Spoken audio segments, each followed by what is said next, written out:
Posibleng bukas ay pumasok na sa Philippine Area of Responsibility o PAR ang bagyong may international name na Goni. Alamin natin ang latest sa lagay ng panahon mula kay Ray Pilayo na nasa UNTV Weather Center. Ray, saan na ang pinapakitang direksyon nitong si Goni? Magandang gabi ito ni Reggie sa ating mga kasangbahay. Sa ngayon ay halos hindi nagkakalayo itong track ni Goni dun sa naging track nitong bagyong Sihana. At ito ay maaaring makaapekto dun sa extreme northern Luzon. Pero hindi pa rin nirurule out ng pag-asa o tinaalis ng pag-asa yung possibility na ito'y tumama dyan sa may area ng northern Luzon. Ang maaaring maging direksyon nga nito ay maaaring tumbukin ito ang area ng Taiwan at lalo pa itong lumalakas. Sa oras na pumasok ito sa PAR o sa Philippine Area of Responsibility bukas ay papangalanan itong Ining. Attorney Reggie. Sige Ray, bigay mo ng kabuuan lagay ng panahon sa Magdamag.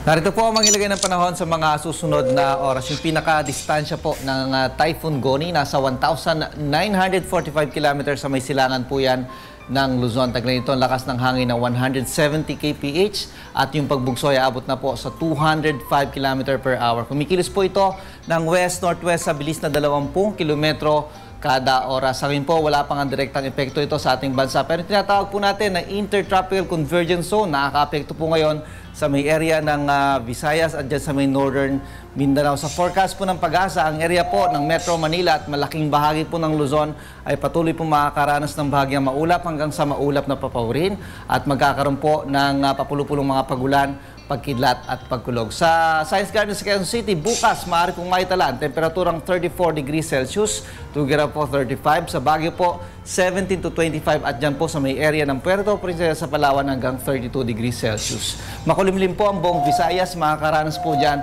ng mahina hanggang sa katamtamang mga pag-ulan dahil nga po yan sa epekto nitong ITCZ. Samantalang sa Iloilo City, maaari pong maitala ang temperaturang 32 degrees Celsius, ganyan din dito sa may area ng Tacloban. Pero dyan po sa may Metro Cebu, maaari naman pong pumalo din ng 31 degrees Celsius. Sa Mindanao po, partikular, yung pong Northern Mindanao ay makakaranas po dyan ng light to moderate rain. Samantalang yung mas malaking bahagi po ng Mindanao, may posibilidad din po na makaranas ng biglaang mga pagulan o yung tinatawag po natin na thunderstorm. Sa Cagayan de Oro City, maaari pong maitala bukas ang temperaturang 32 degrees Celsius, Metro Davao 33, gayon din po sa may area ng Zamboanga City. Ang ating pong sunrise, 5:42 a.m. atin ang pong sunset, 6:17 p.m. Yan ang ating ulat panahon, umulan man po't umaraw, huwag nating kalilimutang pasalamatan ang Diyos na lumalang. Balik sa inyo dyan, studio. Maraming salamat Ray Pilayo mula sa UNTV Weather Center.